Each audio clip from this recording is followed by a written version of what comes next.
ইনি open cigarette খায়, মাতলামি করে, জামাতের আমিরের মেয়ে। টিফিন খাওয়ানোর পরে এমপি সাহেব নামলো, নামি মাদ্রাসার দরজায় যেই বলছে, হুজুরের গলা ধরে বলছে যে তোমার মাদ্রাসা কেন চালু করলে আজকে। এমপির বউ এসে সকাল মোবাইল করে কারিন আসছে, কারিনের মোবাইল চালিয়ে যাচ্ছে যে সাতক্ষীরা জামাত এক মেয়ে নিয়ে চলে গেছে। আমার এই ঘটনাটাই করতে এত বড় পাওয়ার পাত্র কোথায়? যশোর 4 আসনের সংসদ সদস্য জেলা জামায়াতের আমির অধ্যাপক গোলাম রসুলের মেয়ে মেহজাবিন জান্নাত অনন্যার বিরুদ্ধে এক শিশু শিক্ষার্থী ও তার অভিভাবককে পিটিএ রক্তাক্ত করার মারাত্মক অভিযোগ উঠেছে। এই ঘটনাকে কেন্দ্র করে যশোর শহরের নীলগঞ্জ সুপারি বাগান এলাকায় এমপির বাসভবন ঘেরাও, হামলা ও ভাঙচুর চালিয়েছে বিক্ষুব্ধ জনতা। এ সময় বিক্ষোভকারীরা অভিযোগ তোলেন ঘটনার সময় জামায়াত এমপির মেয়ে অনন্যা মাতাল অবস্থায় ছিলেন। কিন্তু এনার নামে অনেক রিপোর্ট আছে, ইনি ওপেন সিগারেট খায়, মাতলামি করে, জামাতের আমিরের মেয়ে। এনার নামে অনেক কমপ্লেনের আগে দেওয়া হয়েছে, কিন্তু এইভাবে আজকে এই দুর্ঘটনা ঘটায় এভাবে নিয়ে চলে যাবেন, এটা সুষ্ঠু বিচার আমরা চাই। স্থানীয় সূত্রে জানা গেছে যশোর শহরের নীলগঞ্জ এলাকায় এমপি গোলাম রসুলের বাড়ির বিপরীতে অবস্থিত আল মাদ্রাসাতুল শারিয়া মাদ্রাসা ও সংলগ্ন একটি মসজিদ নিয়ে দীর্ঘদিন ধরেই স্থানীয়দের সাথে মতবিরোধ চলছিল। সংসদ সদস্য ও জেলা জামায়াতের আমির অধ্যাপক গোলাম রসুল মাদ্রাসাটি বন্ধ রাখার চেষ্টা করছিলেন, তার তীব্র প্রতিবাদ জানিয়ে আসছিলেন এলাকাবাসী। এভাবেই কোটি কোটি মানুষের ঘরে দেশ জুড়ে ফ্রিজ একটাই, ওয়ালটন। স্থানীয়রা জানান 27 জুলাই সোমবার ওই মাদ্রাসার শিশু শিক্ষার্থীদের মারধর করেন এমপির মেয়ে অনন্যা। এর ধারাবাহিকতায় 28 জুলাই মঙ্গলবার সকালেও তিনি পুনরায় শিশু ও তাদের অভিভাবকদের ওপর চড়াও হন। এক পর্যায়ে রেক্সোনা নামের এক অভিভাবককে তালা দিয়ে আঘাত করলে তার মাথা ফেটে যায় এবং তিনি রক্তাক্ত হন। সকালবেলায় টিফিন টাইমে আমরা বাচ্চাদের টিফিন খাওয়াতে নামার পরে টিফিন খাওয়ানোর পরে এমপি সাহেব নামলো, নামি মাদ্রাসার দরজায় যেই বলছে, হুজুরের গলা ধরে বলছে যে তোমার মাদ্রাসা কেন চালু করলে আজকে, আমার মেয়ের সাথে গন্ডগোল কেন চালু করলে আজকে। আমি বলছি হুজুর এমপি সাহেব আপনি তো এটা আল্লাহর বান্দা, আপনার মুখে সুন্নতে দাঁড়িয়ে আছে, আপনি এরকম কথা বলতে পারেন না, মাদ্রাসার বিরুদ্ধে আপনি কুটুক্তি করতে পারেন না।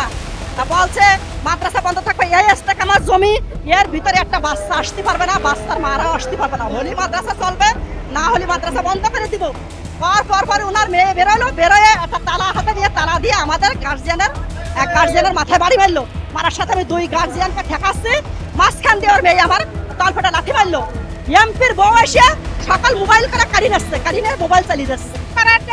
এমপি মোহাম্মদ রসুল ওনার মেয়ে আর উনি এই ঘটনা ঘটাইছে। কালকেরা বাচ্চারা ওইখানে খেলা করতেছেন, এনাদের মূল সমস্যা এখানে মাদ্রাসা কেন আছে, বাচ্চারা কেন এখানে খেলাধুলা করবে, বাচ্চারা কেন এখানে কথা খেলাধুলা করবে, এটাই আর কি।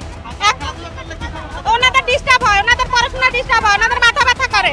এই নিয়ে ওই এমপি গোলাম রসুলের মেয়ে সব সময় এসে আপনার ওই হুজুরদের সাথে খারাপ ব্যবহার করতে আমি নিজের চোখে দেখেছি। উনি এসে হুজুরদের সাথে খারাপ ব্যবহার করতেছে। কেন আজকে কেন মাদ্রাসা খুলছে, কেন আজকে মাদ্রাসা খুলবে না? সে কি মাদ্রাসা চট্টগ্রাম বোর্ডের সে কি কেউ একজন, সে কেন এই কথা বলবে? ওনার মেয়ে আছে, ছোট মেয়ে অনন্যা, ও নেমে এসে হুজুরদের উপরে অতর্কিত হামলা শুরু করেছে। এবার অতর্কিত হামলা করার পরে আমরা সবাই ভিতরে ঢোকার পরে ছাড়ানোর জন্য গেঞ্জা বাচ্চা আমরা ছাড়াই দেয়, তখন ওই হুজুর ওই অনন্যা উঠে হাতে তালা ছিল, ওইখানে যে একজন অভিভাবক তুয়ের সেই আপার মাথায় তালা দিয়ে আঘাত করছে, না ওইখানে রক্ত পরে পুরো ওনার বোরকা টোরকা ভিজে গেছে, গেলে পর ওনার হসপিটাল নিয়ে গেছে। হামলার খবর ছড়িয়ে পড়লে পুরো এলাকায় তীব্র উত্তেজনা ছড়িয়ে পড়ে। শত শত বিক্ষুব্ধ এলাকাবাসী একত্রিত হয়ে এমপি গোলাম রসুলের বাসভবন ঘেরাও করে বিক্ষোভ শুরু করেন। এ সময় পরিস্থিতি অত্যন্ত উত্তপ্ত হয়ে ওঠে। উত্তেজিত জনতার অনেকে বাড়ির প্রধান গেট ভেঙে ভেতরে প্রবেশের চেষ্টা চালান এবং ইট পাটকেল নিক্ষেপ করে জানালার গ্লাস ভেঙে দেন। আর ভাগারপাড়ার থেকে আমাদের দশরে এসে যে এই কাজটা অপকর্ম কাজটা মেয়ে নিয়ে ব্যবসা করতেছে, এটা তো জানতাম না, এখন জানতেছি যে সে টিকটকার এবং না এখন একটা ডাক্তার, কিসের ডাক্তার সে, হ্যাঁ? আর এই মাদ্রাসার স্টুডেন্টদেরকে এইভাবে গরম পানি ঢেলে দিয়ে আটকে রাখা, এটা কিভাবে সাহস পাইলো? এই 2 দিন আগে দেখছি যে সাতক্ষীরা জামাত এক মেয়ে নিয়ে চলে গেছে। আমার এই ঘটনাটাই করতে এত বড় পাওয়ার পাত্র কোথায়? আমরা চাচ্ছি আমাদের সামনে বের করে দিক, আমরা দেখি তাকে কি করতে পারি। জনগণ তার ব্যবস্থা জনগণই নিবে, পুলিশ লাগবে না। বিক্ষোভকারীদের একাংশের অভিযোগ এমপির মেয়ে মাদকাসক্ত অবস্থায় শিশু ও অভিভাবকদের ওপর ওই তাণ্ডব চালিয়েছেন। এদিকে মেয়ের বিরুদ্ধে আনা সকল অভিযোগ ও মাদকাসক্তির দাবি অস্বীকার করেছেন সংসদ সদস্য অধ্যাপক গোলাম রসুলের স্ত্রী শারমিন ভিনা। তিনি জানান তাদের মেয়ে অনন্যা মাদকাসক্ত নন এবং তিনি দীর্ঘদিন ধরে মানসিক সমস্যায় ভুগছেন।